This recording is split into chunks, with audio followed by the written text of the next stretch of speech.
நம்ம தமிழ் சினிமாவோட one of the best ஆக்டர்ஸில் நம்ம தனுஷ் சாரும் ஒருத்தர். இப்போ அவரு கரை படத்தில் நடிச்சிட்டு இருக்கிறாரு. இப்போ கிடைச்சிருக்கிற தகவல் என்ன அப்படின்னா, நம்ம சங்கர் சாரோட ட்ரீம் ப்ராஜெக்டான வேல்பாரி படத்தில் நம்ம தனுஷ் சார் நடிக்க போகிறாரு அப்படின்ற மாதிரியான தகவல் பயங்கர வைரலாக போயிட்டுருக்கு. தமிழ் சினிமாவோட ஒன் ஆஃப் த பெஸ்ட் டேரக்டர்ஸில் நம்ம சங்கர் சாரும் ஒருத்தர். அவரோட படங்கள் எப்போதுமே பயங்கர பிரம்மாண்டமாக தான் இருக்கும்.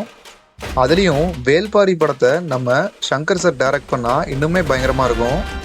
அதில் நம்ம தனுஷ் சார் ஹீரோவாக நடித்தா இன்னுமே சூப்பராக இருக்கும். நம்ம தனுஷ் சாரோட லைனப்ஸில் இன்னும் ஒரு சில படங்கள் இருக்குது. அதை முடிச்சுட்டு இவர் வேல்பாரி படத்தில் ஜாயின் பண்ணுவார் அப்படின்ற மாதிரி சொல்லப்படுது.